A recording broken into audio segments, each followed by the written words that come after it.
Salam sepak bola, teman-teman netizen atau warganet. Selamat bergabung kembali ke konten terbaru dari channel YouTube Triple B.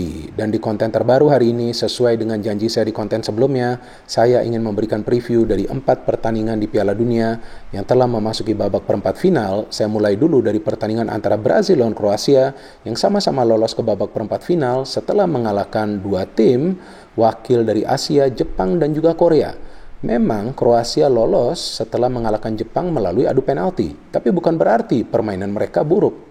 Permainan mereka kaya akan kreativitas, teman-teman. Terlihat jelas ketika para pemain Kroasia itu menyerang, mereka selalu menyulitkan para pemain tim lawan di lini pertahanan.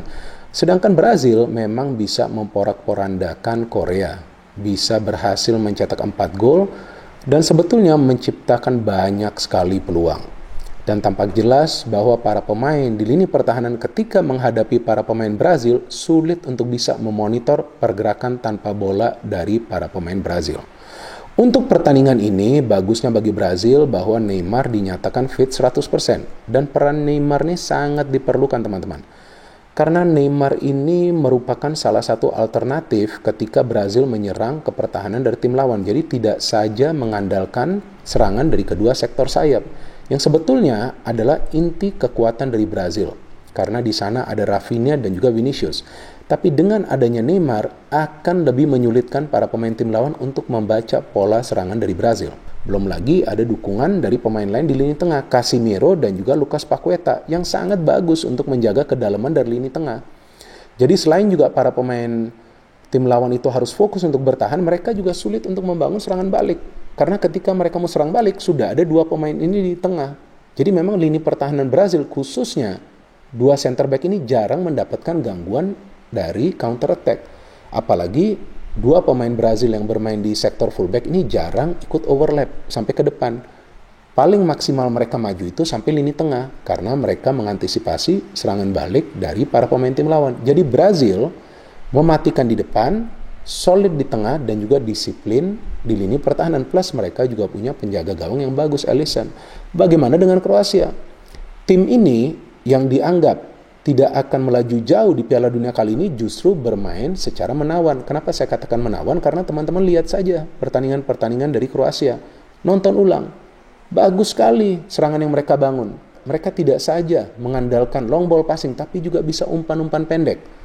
Mereka tidak selalu menyerang dari Modric, tapi mereka juga bisa menyerang dari pemain-pemain lainnya. Bahkan yang mencetak gol lawan Jepang adalah Perisic, yang biasanya kita tahu bermain di sektor penyerangan sebelah kiri. Jadi memang Kroasia ini juga punya materi pemain yang merata. Terus caranya bagaimana sih kalau Kroasia mau mengalahkan Brazil? Nah, Kroasia harus bermain dengan level kesabaran yang tinggi yang selama ini mereka lakukan.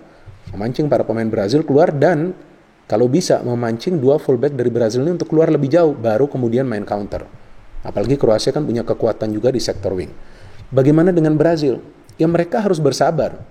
Gak bisa terburu-buru untuk menyerang ke pertahanan dari Kroasia. Mereka harus memproses dulu nih permainan. Memproses dulu permainan dan juga harus lebih cepat memberikan umpan ketika mereka sudah masuk ke sepertiga lapangan bagian penyerangan. Karena jika mereka terlalu lama berada di ruang pertahanan Kroasia, maka daya pressing dari para pemain Kroasia di ruang pertahanan mereka sendiri itu salah satu yang terbaik di Piala Dunia loh, teman-teman. Karena tim ini bermain dengan mid block, artinya mereka tunggu di tengah, ketika tengah lewat, di belakang ini sudah siap. Jadi jarak antara lini tengah dan lini belakang ini dekat. Nah, itu yang harus diperhatikan oleh para pemain Brazil. Jadi ketika dapat bola di ruang pertahanan Kroasia, pertama yang harus dipikirkan adalah passing cepat. Kalau passing cepat itu bisa dilakukan, maka akan menyulitkan para pemain Kroasia. Ya, kalau feeling saya sih Brazil bisa lolos ya. Materi pemain mereka unggul, taktik mereka juga sejauh ini bagus. Para pemain mereka juga bermain dengan disiplin yang baik. Bahkan nggak kelihatan tuh para pemain Brazil tuh egois ya. Kalau sudah unggul 3-4-0 ya wajar lah seperti lawan Korea. Tapi kalau belum cetak gol, saya melihat kolektivitas mereka bagus banget. Kombinasi passingnya luar biasa, melibatkan minimal 3 pemain. Jadi ya feeling saya Brazil akan bisa lolos. And now to the second match antara Argentina lawan Belanda. Big match nih teman-teman. Dan memang banyak yang menjagokan Argentina untuk menjadi juara ya. Tapi tidak akan sesimpel itu. Bahkan lawan Australia saja hampir tuh Australia menyamakan kedudukan dan mengajak Argentina bermain di babak perpanjangan waktu. Jadi para pemain Argentina harus fokus 100% di pertandingan lawan Belanda. Memang sejauh ini permainan Belanda gak meyakinkan dan memang lawan-lawan mereka ringan.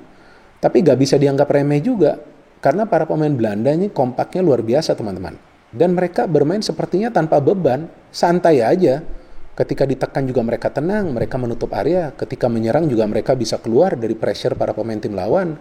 Dua wingback mereka juga punya kecepatan, punya kemampuan delivery bola yang bagus. Pemain yang di tengah juga pada bekerja keras, pemain yang di depan juga bisa menguasai bola lama untuk mengganggu konsentrasi para pemain tim lawan.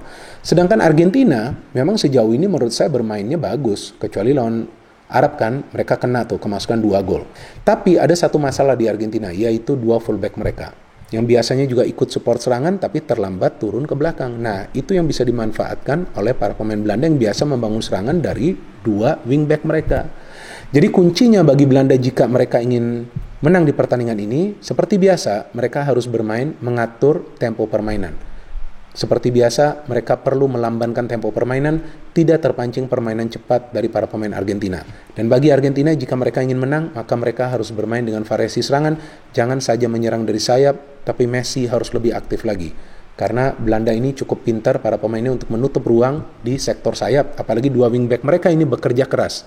Gak hanya menyerang, tapi juga bertahan. Dan mereka lebih sering memulai serangan dari area pertahanan mereka sendiri. Which means memang 2 wingback ini bermain sebetulnya defensif, tapi mereka punya kemampuan untuk bermain cepat ketika ada transisi positif. Feeling saya pertandingan ini persentasenya 50-50. Dan bukan tidak mungkin ada kejutan di pertandingan ini. And now to the third game, antara Portugal lawan Maroko. Nah ini yang seru kan, Portugal bisa lolos ya dengan mengalahkan Swiss dengan skor telak 6-1, sedangkan Maroko hanya bermain defensif, kemudian menang adu penalti lawan Spanyol. Tapi Maroko juga kan permainannya sebetulnya gak buruk, apalagi ketika mereka membangun counter. Dan saya melihat disiplin dari para pemain Maroko ini luar biasa. Ziyech lagi on fire, Hakimi bagus, Amrabat bagus, Saiz juga bagus, dan mereka punya Mazauri juga bagus. Jadi pemain-pemain ini yang bermain di Eropa ini memang memberikan ketenangan di skuad Maroko, apalagi ketika mereka bertahan, dan jaranglah para pemain Maroko itu melakukan kesalahan. Bagi Portugal, jika mereka ingin menang, tentu mereka harus lebih cepat memberikan umpan ke ruang pertahanan dari Maroko. Jadi gak bisa terlalu lama memproses permainan. Jadi jangan sampai membuat kesalahan seperti yang dilakukan oleh para pemain Spanyol. Terlalu lama main bola, keasikan main bola, tapi end produknya gak bisa mereka dapat. Jadi harus cepat menyerang ke pertahanan dari Maroko. Dan kemungkinan memang Maroko akan tetap bermain defense and counter yang sebetulnya gak salah. Sama sekali gak salah. Bahkan belum ada pemain tim lawan yang bisa membobol gawang mereka. Tapi kali ini dengan counter yang mereka lakukan, mereka harus bisa menyerang dari lini tengah Portugal. Karena sebetulnya lini tengah Portugal ini belum banyak mendapatkan tekanan kecuali ketika lawan Korea. Korea itu ngepresnya itu di tengah. Kalau Maroko mau main dari sayap, feeling saya akan berat.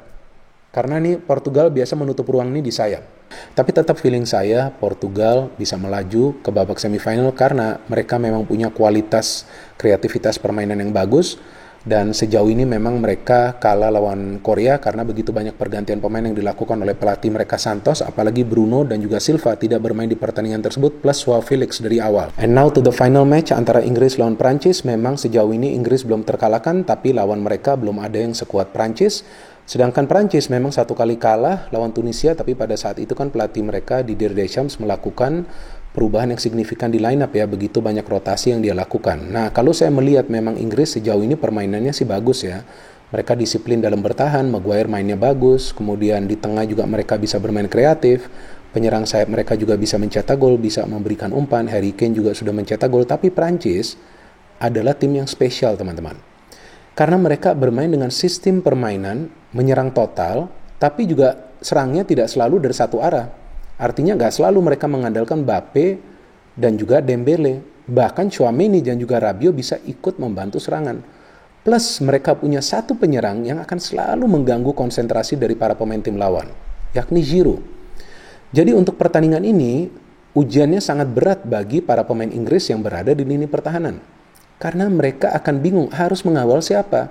Ini tidak akan mudah bagi para pemain Inggris. Yang kita tahu juga ada beberapa pemain muda. Jadi feeling saya untuk pertandingan ini, jika Inggris mau menang, maka mereka harus bisa membangun counter yang cepat. Jadi 2 penyerang sayap mereka ini harus efektif ketika membangun counter. Dan mereka juga akan bermain counter ketika itu lawan Senegal. Nah, jika mereka bisa bermain counter seperti lawan Senegal, meskipun kan kualitas Prancis lebih bagus ya, nah baru mereka punya peluang nih untuk menang. Sedangkan bagi Prancis, kalau mereka ingin menang lawan Inggris, ya mereka harus bisa memberikan tekanan kepada para pemain Inggris yang berada di pertahanan. Karena sebetulnya pertahanan Inggris sih nggak solid-solid banget ya, belum mendapatkan ujian juga sebetulnya dari para pemain tim lawan. Kan lawannya kan ringan-ringan ya. Senegal oke lah, cuma 1 peluang. Setelah itu para pemain Senegal kan bermain terbuka, kena counter, kemasukan gol terus kan. Maka itu akhirnya mental mereka down. Tapi ini Prancis harus bisa memberikan ujian kepada para pemain Inggris yang berada di pertahanan. Jadi ketika masuk ke lini tengah Inggris harus cepat membagi bola dan langsung final pass untuk menciptakan peluang agar bisa mencetak gol.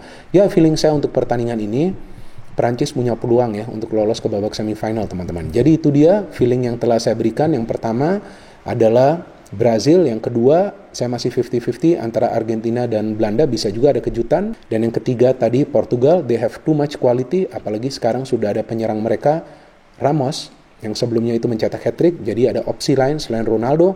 Dan yang keempat yang tadi saya katakan Prancis, apalagi Mbappe lagi on fire. Jadi feeling dari teman-teman apa aja? Silahkan berikan komentar kalian di kolom komentar di bawah konten ini. No hate, no politics, only football. Salam sepak bola.